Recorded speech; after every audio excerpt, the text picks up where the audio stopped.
Turn with me, if you would, please, this morning to 1 Thessalonians chapter 5. 1 Thessalonians chapter 5. Starting in verse 12. 1 Thessalonians chapter 5, starting in verse 12. Here Paul is writing to a church and encouraging them to hold on, helping them to recognize the importance of their duties as believers. And I want to encourage us to think about that as well, that we do have a duty, right? As far as being believers, there's a certain expectation that we should have of ourselves. Note I say not of others, but to have of ourselves. And so what Paul does here is he starts in this, as he's wrapping up, he had just finished talking about the day of the Lord. He had just finished talking about how no one knows the date and time that the Lord's going to return. So essentially saying you should always be ready. You should always be prepared. We should always be looking for that day when Christ's return should come.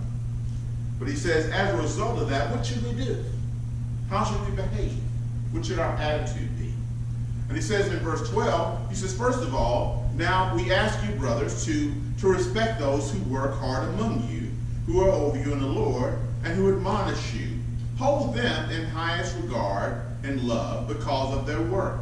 Live in peace with each other. Right there, he's saying, you know, when you think about those who serve on his behalf, for your behalf, pray for them. Respect them. Encourage them. Recognize that they are a vessel God is using to be an encouragement to you. You know many ministers, many pastors that you may know. Encourage them. I pray every Sunday for every door that's open, and God would use whomever it is that's standing there to be a blessing for the people, because it's a great responsibility for them to really take seriously what it means to try to share something that will make a difference in people's lives for God's kingdom. That's not an easy task. And it doesn't matter if it's a church that holds thousands or if it's a church that holds 5 or 10. The responsibility stays the same. Because the end result is not as much about those who are sitting in front of him or her right now, but it's who those individuals will go out and touch as they go out into the world. It's a ripple effect. It's no different than taking a pebble, right, and throwing it into a pond. The pebble hits the pond, but then what happens? That ripple spreads, and the further it goes, the larger it gets. That's the same thing really is supposed to be happening when we minister to one another, is that ripple effect something you will hear, something you will be inspired of, would hopefully leave this room, not only change your life, but someone else that you come in contact with would also be impacted in a positive way to God's glory. All about his glory, right? It's not about honoring a man and a woman. It's not about holding them as much in high esteem as being who you revere, but it's in knowing that they are a vessel being used by God for his kingdom to be glorified on earth until his return. That's so if you pray for me, pray that I would be a vessel. Pray that I would get out of God's way to let him have his way. Pray that what I share would be what he would have through his word, as you would for any other minister. Okay. These mornings, for some maybe it's different for others, but this is probably the most challenging time. In fact, I'll say to Margaret sometimes, and I don't really mean it the way it sounds, but I'll say, yeah, I'm going to work. Because for me, this is work. For you, hopefully, it's a time for you to relax in the Lord and listen. But for me, this is another day of work, because I have a duty to try to share something that will be a blessing in your life. Likewise, what are you to do with it? You are now to become a doer of what you hear. That's all that's coming from here. And not a hearer only. That's where the ripple effect comes in, that now you will find yourself touching and being a blessing in the lives of others. This man, as he comes in and does his ministry, that is work. He's not here to entertain you. He's here to hopefully be a blessing to you. I'm always sharing with him. So who wrote that song? Where did that come from? Or, and going, it's indelible. It makes a difference. There are mornings that now, there have been really somebody going through all these challenges, outside of here with work and things, that the playlist that I have now on my phone really comes from him. Psalm 23, Amen. Psalm 42. It goes on. It's just as I'm going into work, that is there. The seed that was planted of that there came from the ministry from here. And it gives me what perspective. So as I go into the workplace, I'm walking in now with a different perspective other than the weight on my shoulders, where I've had something that's ministered to me. And that's how we're going to do one another. So as you think about that, all I'm saying is this. I'm not saying that you have to, do anything special. Be very careful, though, that you don't take for granted those vehicles that God uses to bless you. Be it the radio ministries you listen to that ask for your support, be it the church, the local church you go to, and the minister that stands on God's behalf, be it those who share through the song of ministry that hopefully ushers you into the presence of God. Don't take that for granted. Because that is really a way that God blesses his people. I hope that sits with you this morning. So again, and that's what that hold in highest regard because of what? Because of the work. Because it is work. Verse 14. And I urge you, brothers, warn those who are idle, encourage the timid, help the weak, be patient with everyone. That's packed. If you look at verse 14 is packed with life attributes. Note what it says here again. He doesn't say judge those who are idle, warn them. I think about that, it's no different than the mother or father who kids kind of get it, but they don't get it. They get it later, but they're going to go do something. Okay. Well, be careful. Watch out. Don't be. Those warnings of what? In order on their behalf, right? Why? Because you most likely have experienced it. You have read about it. You understand it. And what do you want? You want their good. That's why you'll say, let me know where you're going. It's not because you want it, because if something goes wrong, you want somebody to know where you are. Those are basic things that we do. Why do we do it? Because we love whomever. My wife would tell my kids, I'm only saying this to you because I'm your mother and because I love you. She'll caveat it that way, right? I'm only telling you these things. I'm not trying to get into your business. I love my husband and we have a great time together. But I'm telling you this because what? Because I love you and I'm concerned about you. I know you're grown, but still you haven't lived as long, and so therefore I want to do what? I want to instill something there that will do what? Be a blessing to you in order to what? Protect you. It's a warning. It's a counsel. Well, the same way we should be as believers. When you see someone drifting, don't judge them, but you should warn them. Be careful there. I'm only telling, and why don't we say the same thing that we say when we're warning our kids about what they're doing? Say, I'm only saying this because I care about you. I'm only saying this because I love you. Just be careful there.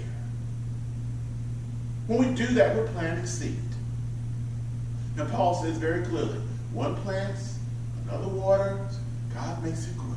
We plant seeds of sometimes caution.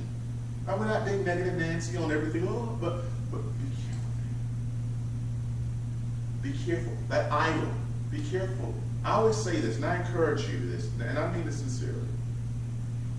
If you don't come here, or if you don't go to church wherever, where are you going? If you're not here, okay, don't go nowhere. That's being idle. Don't make an excuse. You should be somewhere being fed. That's what's important. Don't blame a ministry that hasn't given you what you need as to why you don't go. There's a church on every corner. Only in the South, mind you. But there's no reason why. So if you find that that's happening, then be careful there. That's a warning. I'm warning you with that. And you should warn others, because that's the idol. Because being idle that way it gives you it causes you to drift. It's like being in a river or a water with a paddle and not putting the oars in the water. At that point, you become subject to the current. You no longer have direction, and you start drifting. And you're usually drifting towards something that's going to be to an end. And you know, sometimes rowing and paddling takes work. But the more we do it, the stronger we get. Living a way that's pleasing in God's sight is not easy. It takes work, because you have to say no to a lot of things that the world is saying yes to. That's the rowing part of it, right? Because you want to kind of go with the current. Here it is. Go with the flow. Right? Go with the flow is the drift. We have to be careful there. And the stronger we get, the more it becomes natural to make sure that we're putting the oars in the water. And so he says here, again, urge those, warn those, encourage the timid. You can do it. You can do it. God has designed you to be able to do more than you think you can. I've said before, and I'll say it again, and I'll say it again, and I'll say it again. I stand here today, not only because God has asked me to be here, but I stand here because of two people in my life, my mother and my wife. My mother spoke to me as a child, and my wife has encouraged me as an adult to stand. Now, you can do it on your, yeah, you probably could. But I will never forget, and I've carried in my briefcase to this very day, the letter when I was struggling back in 1990 or whatever, about entering the ministry, and then she wrote a letter to me one evening and left it on the counter or whatever, and it talked about, I will never forget, do not let anyone look down on you because you are young. And that was actually from Timothy, where Paul was writing that. And she hand wrote that. See, back in those days, you didn't text and email as much. But she hand wrote that, and I kept that, and to this day I have that in my briefcase. Because that was a seed that was planted. Now, I'm not the best, I'm far from it, but it's kept me standing here. But it's seeds that are planted. Plant seeds in people's lives. Encourage them that they can do it. Whatever it is that is there. Because I'm going to tell you, people are more likely to say they can't do than they can. But you were designed to do more than you ever could hope, dream, or imagine. You were not designed to be ordinary. Nor are others in your lives designed to be ordinary. But what you'll find is an enemy will do all he can to keep you mediocre, to keep you ordinary. And you're going to find more people that will be against what you're doing than for you. And everybody needs someone, they need a Jonathan, someone that will encourage them. And guess what you need to be? You need to be the Jonathan in people's lives. Don't look for a Jonathan, be a Jonathan. Be the one that can be the encourager. Be the one to see the potential in someone's life and speak it to them. To let them know that you can do it. And that's what he's saying here. He's saying, encourage them. And every now and then, walk alongside someone. That's what he talks about again, about this, help the weak. Sometimes the weak may be the fact that they just don't know what they can do. Be willing to walk alongside them. And then he says this. Oh, and by the way, if you really look at verse 14, you can see this is two contexts. You can see, first of all, he's speaking about other believers. when he talks about this, he says, warn those who's idle. He's talking about those who know what is right but aren't necessarily doing what they're supposed to do. Encourage the timid. Who's he speaking to? Believers who need to step on out and be more than they can be. Help the weak, okay? We understand likewise. Those are ones who are feeble and can't make it on their own. But don't miss what he says this last part. Be patient with everyone. That's taking you outside of the boundaries of just those of faith. Because everyone is everyone. Everyone is everyone. Be them a believer or non-believer. Be them, someone who's for or against. Be patient with everyone. Make sure, this is where it gets kind of difficult here, with oars in the water. Oars in the water, verse 15. Make sure that nobody pays back wrong for wrong. Now note what he says here. He's telling you, I know something was wrong. Make sure we don't, nobody, not somebody, nobody pays back wrong for wrong. I had a friend once who would say it very clearly. I don't get mad, I get even. He would say that. And that's that. He ain't mad too. I don't get mad, I get even. That's not, God does not want us to be there. Think about how he says in Peter, humble yourself under God's mighty hand that he may lift you up in due time. Because what happens when we find ourselves, right? We find ourselves paying back wrong for wrong. Guess what you have to become? Wrong. It takes you to a place that's outside of the sphere of God. When we do wrong for wrong, we no longer are under the covering of him who says always do what's wrong. I don't want to be there. I don't know about you, but I don't want to be there. I would rather find myself being where, like David said, that he makes a table for me in the presence of my enemies. He makes a table for me in the presence of my enemies. In the midst of what is wrong, he blesses me. If God is for you, who's against you? He makes a table. And what's the point? This is what happens so often. Wrong is done, legitimate. But you know what? You have a choice. You have a choice to allow that offense or to reject it. You can choose to allow the way they treat you to be how you respond to life, or how God sees you be how you respond to life. No one can make you do anything that you don't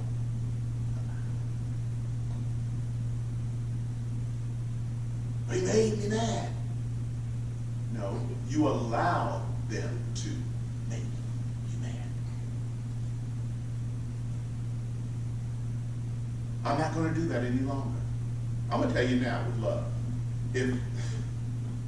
If I allowed every area of my life where I have opposition to stop me from doing anything, the only place I'll be able to do anything is with my bride. I'm just being real.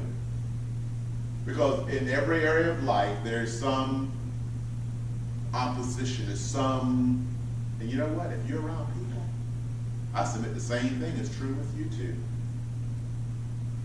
You're trying to do the right thing, and it's just pressure. You get to the point where you want to say, just forget it. What's the use? I'm not going to try to deal with that. Oh, that's not God's responsibility. So don't allow what seems to be what's against you to keep you from being you. That's what I'm trying to say to you. Because that's not what God desires for you. God's best for you is to be you in spite of those who come around. Because you know what's going to happen? There'll be so many who will be against you. There's somebody you're going to be a blessing to. And you may not, sometimes you may know, sometimes you may not even know who they are. I've had more people that will tell me throughout life that, oh yeah, I remember when you, and I'm going, oh yeah, I don't even remember it, but yeah, I remember when you, and I don't even remember myself. Probably because I was probably so preoccupied with all the stuff that was negative that I didn't even see where there was something positive happening in life. But in spite of that, somebody was being blessed. And the same is true for you. Don't allow the opposition that's in your life and the negativity that comes into your life keep you from being God's best. And that's what he says here. Make sure you do not pay, but always, see there it is, but always try to be kind to each other and to everyone else. He keeps that attitude. So what do? How do I do this? Don't you ask that? Do you ever ask, so how do I do this?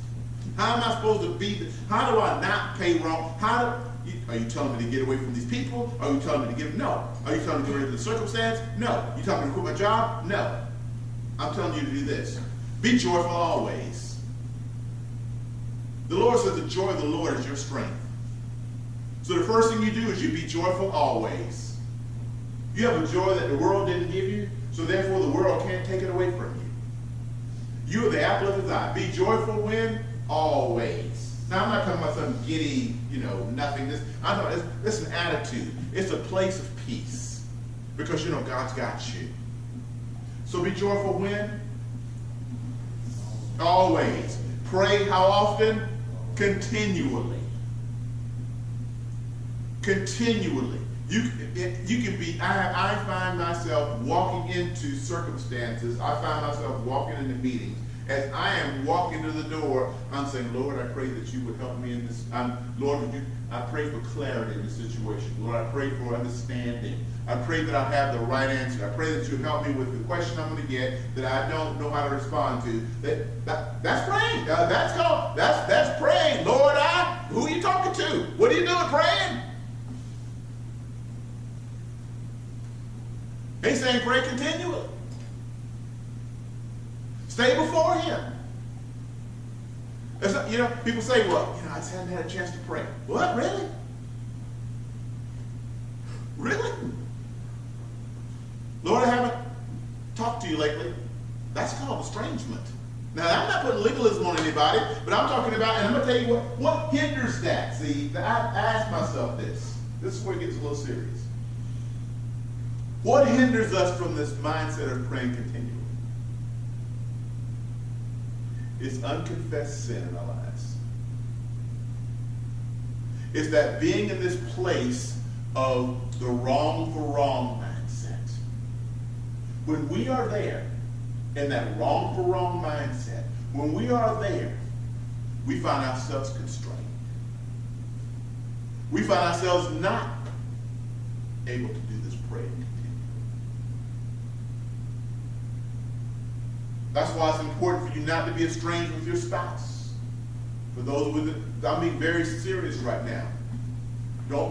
If you find that there's issues between you and your spouse, you need to get that right and have conversation about it, because it more develops you, and that's why he gives us that helpmate. And for those of us who have people that, if you're single, those who are close to you, where you have that relationship with them and you're close to them and there's estrangement, you learn how to work that out. That's important, because that's the same way you need to work things out with God. You need to let it be known what's going on. You need to have conversation, because when you don't, you can find yourself now silent. And when you get silent with God, that's where it's not that he doesn't love you. He still loves you very much. But you find yourself now crippled.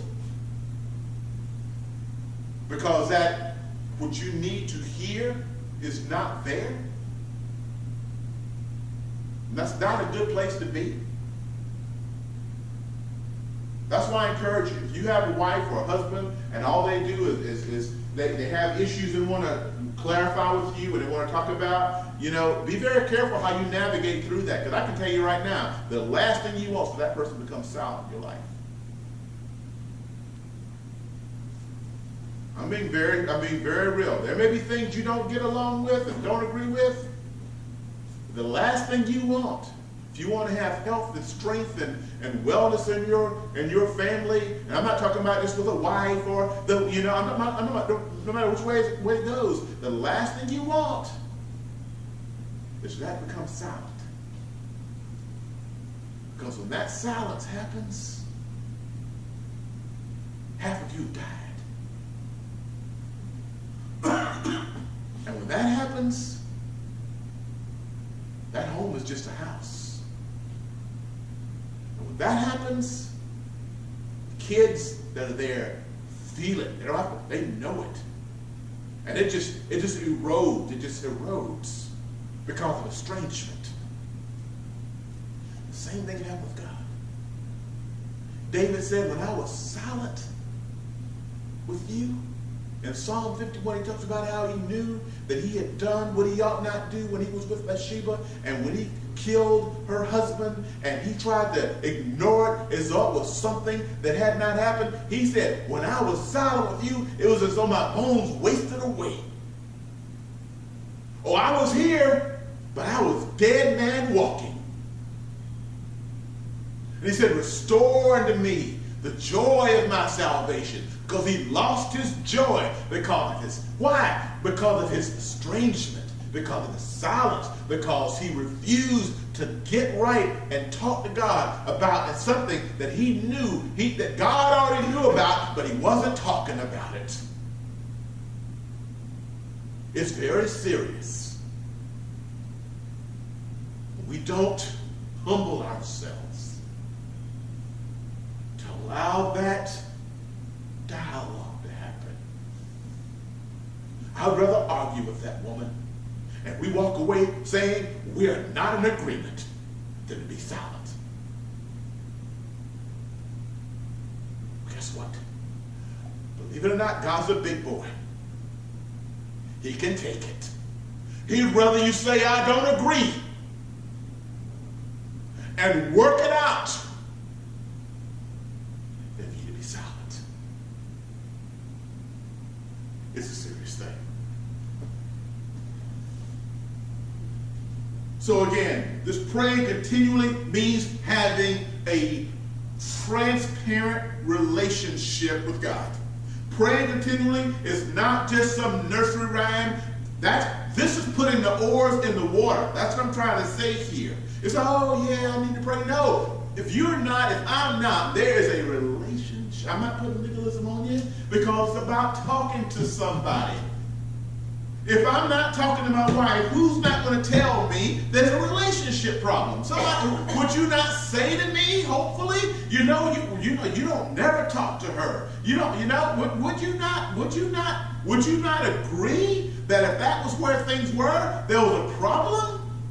Well, how much more with God? If I'm not speaking to him, which is what prayer is there not a what? Problem. So what? What do I say? Maybe you'll say what he says in verse 18. Give thanks.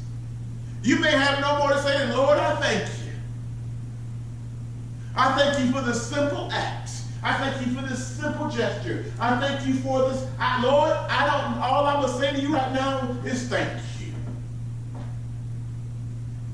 Because I guarantee you there's nobody in this room that doesn't have something that they can be thankful for. If you have nothing else, have an attitude of gratitude. Lord, I thank you for this day. I thank you for this situation. I thank you. I thank you for this struggle. I thank you for this trial, because these things will do nothing but make me better. I'm going to learn from instead of feeling I'm being abused by. I choose to understand something, then refuse to not be part of. I want to thank you, because I know that what's meant for evil, you're going to turn to good. I thank you that whatever is happening here in life, that it's going to be nothing but for my betterment.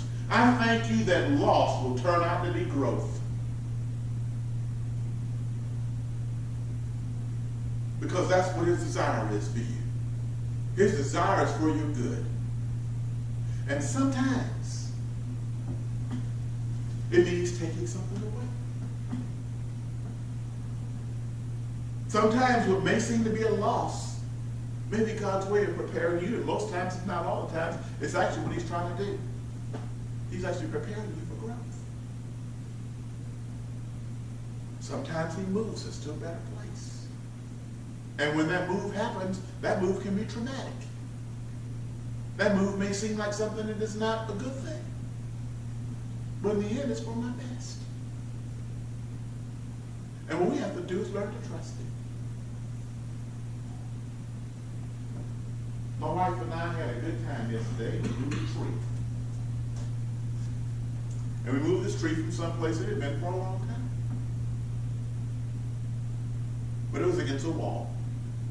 It was not its best placed. And it was time for it to move. So she said, as you take this tree out, try not to damage it, because I want to replant it. Okay? So we pulled the tree out, got it out, moved it. Got the tree planted back in the ground. Great. Put soil around it. Wonderful. Started watering it. Good. Tree looked fine to me. We're done. What's next? She says, oh no, now we've got to prune it back. Why? It's fine. And I was. The tree was fine. Leaves perky. It was beautiful. We're done. It's planted. It's got water. It's good. We're done. It's comfortable. No, we've got to trim it back. And if she started, and you know how you see things, but you don't see things? She started showing me, she says, see all this branch, this little nodule right here? That's where new growth comes. She just wanted to get just beyond that. Start trimming and clipping. And at first, I'm like, you have to show me. I don't know what to do this, that. I didn't, you never, and then she studied, and she said, she showed me. And all of a sudden, I could see it. I could see what I couldn't see. Because I saw these new, branches. But now all of a sudden I saw something different. I saw that which was yet to bring forth life. And she wanted to get just outside of that and take away so that this had a better opportunity to grow. I thought, how much is that how we are? Because we want to hold on to. And we get all freaked out because something's being taken away. And we don't want to move to do this new thing. And we think it's just the worst thing in the world because life has changed. And why am I having all these, why am I being pulled and tossed and turned and yanked and took? Because all God's doing is pruning you. He's getting you prepared for the growth. Because he's placing you in a better place. He's not against you. He's caring for you. He loves you. And if we would but take the time to look at where there's potential of new growth in our life, we might see that the thing God's removing is not because he's taken away, but because he's given you an opportunity for a new thing, for new life, new growth. We've done a lot of stuff in our yard and moving things around, but I'm an older guy now, and I'm not joking about that. I'm in peace with that. But I'm an older guy now. I see things differently now. I guarantee you, I'm going to be watching that tree.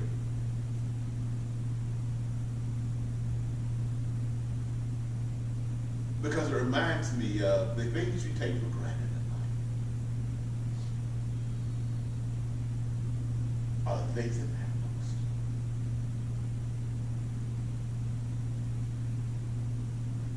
What are you taking for granted in life? Where are you, like me, so caught up in what you don't have, or what you've lost, or what you feel you're going to lose?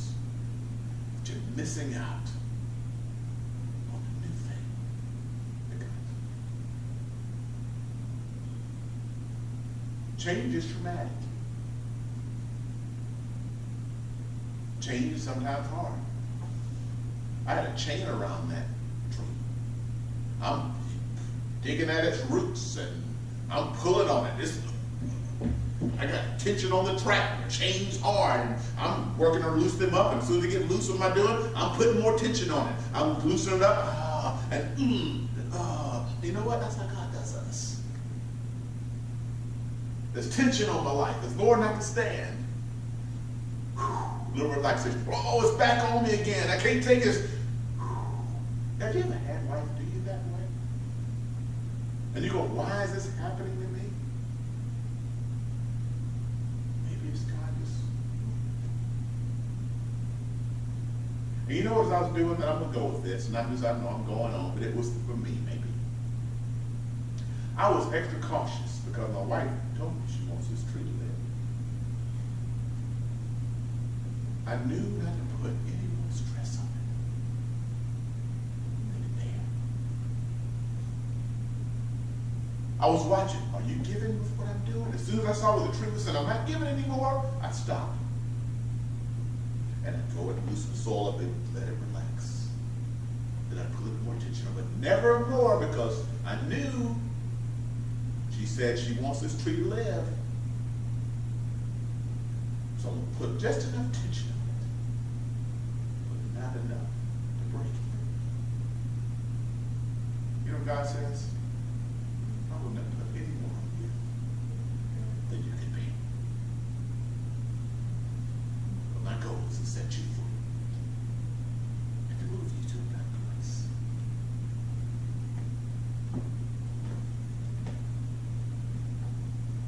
Therefore, give thanks in all circumstances, for this is God's will for you in Christ Jesus. Do not put out the Spirit's fire. Do not treat prophecies with contempt. Don't be stupid, though. Trust everything. Test everything, rather. Test it all, be discerning.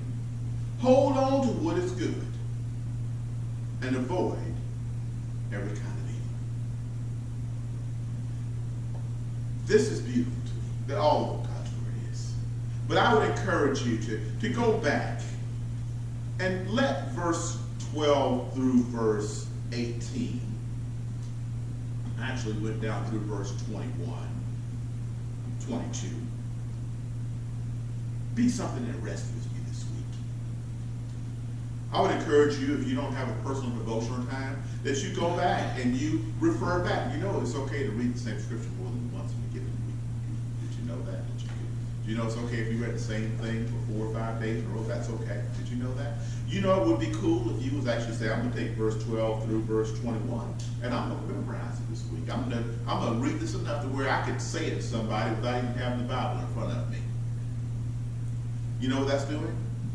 I plant your word in my heart, David said in Psalm 1.